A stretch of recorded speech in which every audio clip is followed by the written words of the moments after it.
Karena itu kepada semua media saya ingatkan, janganlah membuat berita-berita yang provokatif, berita-berita yang ada aroma adu domba, berita-berita yang membuat gaduh. Pada malam ini saya umumkan untuk seluruh, yaitu anak bangsa, insya Allah besok hari Sabtu tanggal 12 Desember 2020 di pagi hari, saya bersama pengacara akan datang ke Polda Metro Jaya, insya Allah.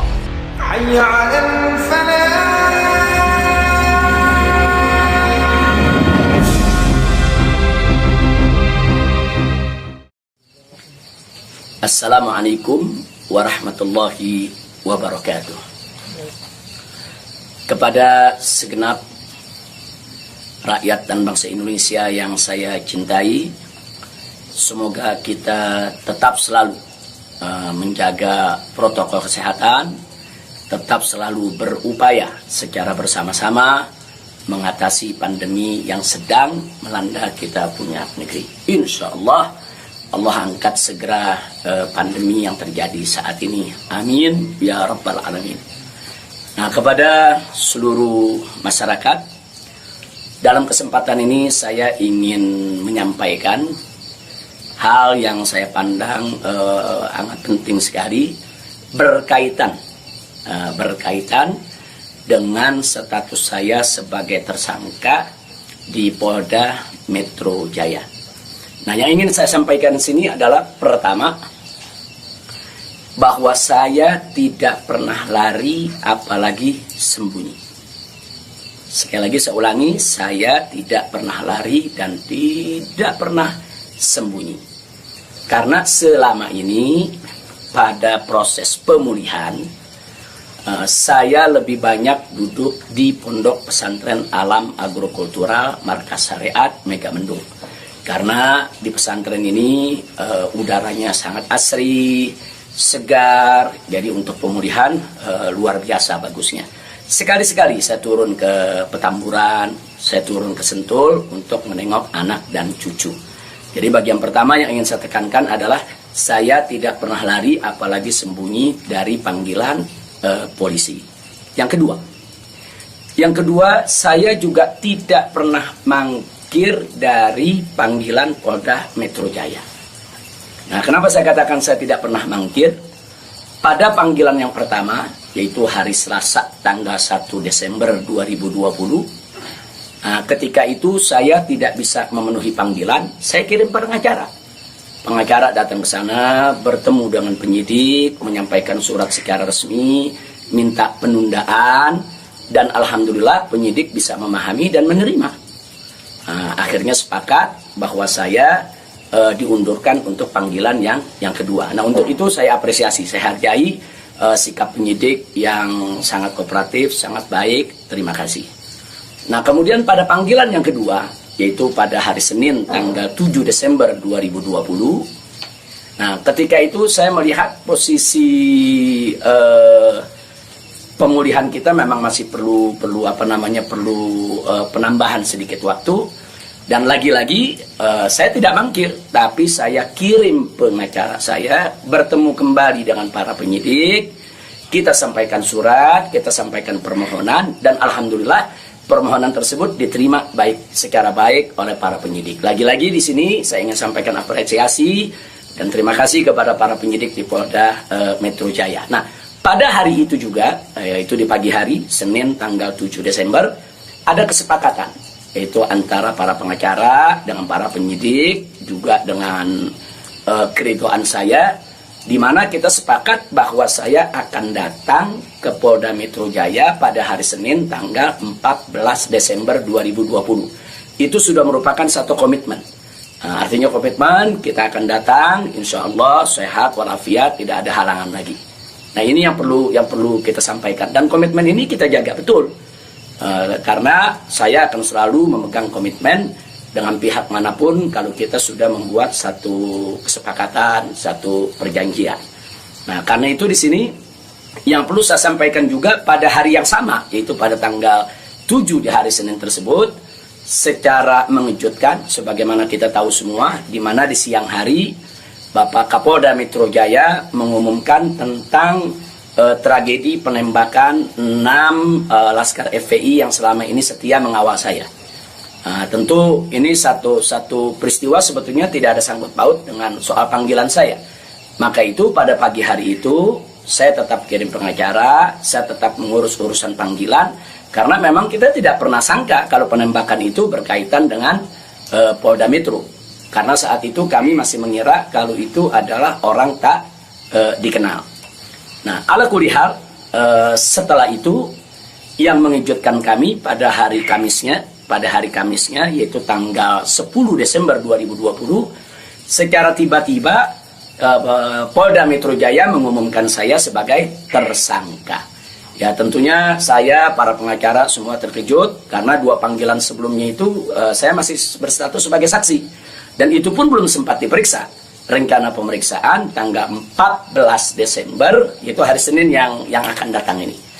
Nah, tapi karena memang pengumumannya begitu mengejutkan, pada hari Kamis tersebut saya sebagai tersangka, kemudian mendengar itu tidak benar kalau ada mengabarkan saya sembunyi, saya lari, tidak benar. Saya tetap berada di markas syariat Megamendung. Nah, begitu hari Kamis ada pengumuman semacam itu, Jumat pagi tanggal 11 Desember itu kita kirim lagi para pengacara untuk bertemu dengan penyidik, dan alhamdulillah terjadi pertemuan dengan penyidik. Nah, ditanyakan oleh para pengacara bagaimana komitmen yang hari Senin tanggal 14, apa itu batal atau bagaimana. Nah, kalau saya pribadi ingin tetap berpegang kepada komitmen, karena kita ini ustadz, dai, bergerak di bidang agama, tidak layak kalau kami itu membatalkan perjanjian atau suatu komitmen. Nah, kita dapat jawaban dari para penyidik.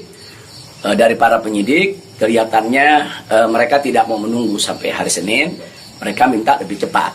Nah, pada saat itu juga para pengacara minta kepada para penyidik, ya Habib Rizik siap dipanggil kapan saja, tapi tolong surat panggilannya dibuat, surat panggilan sebagai tersangka. Kami tidak pernah terima. Tapi kelihatannya para penyidik agak keberatan untuk mengeluarkan surat tersebut. Akhirnya terjadi kesepakatan, kalau begitu cobalah bagaimana caranya supaya Habib bisa lebih cepatlah ke Polda Metro Jaya. Jadi artinya mereka tidak mau melanggar komitmen juga, karena memang komitmennya pada tanggal 14 siap diperiksa. Nah, kita katakan melalui pengacara, kami bukan orang-orang yang suka ingkar janji, bukan orang-orang yang suka mengingkari komitmen yang ada. Tapi karena memang Polda Metro Jaya meminta lebih cepat, lebih baik menurut beliau, saya terima. Nah, karena itu pada malam ini saya umumkan untuk seluruh, yaitu anak bangsa, insya Allah besok hari Sabtu tanggal 12 Desember 2020 di pagi hari, saya bersama pengacara akan datang ke Polda Metro Jaya, insya Allah. Nah, jadi saya mau menunjukkan bahwa kita tetap punya komitmen untuk menjadi warga negara yang baik, untuk patuh hukum, untuk ikut melaksanakan daripada prosedur hukum yang ada. Nah, karena itu kepada semua media saya ingatkan, janganlah membuat berita-berita yang provokatif, berita-berita yang ada aroma adu domba, berita-berita yang membuat gaduh. Jadi tidak benar kalau saya lari, saya sembunyi, atau saya mangkir. Nah, itu yang ingin saya sampaikan.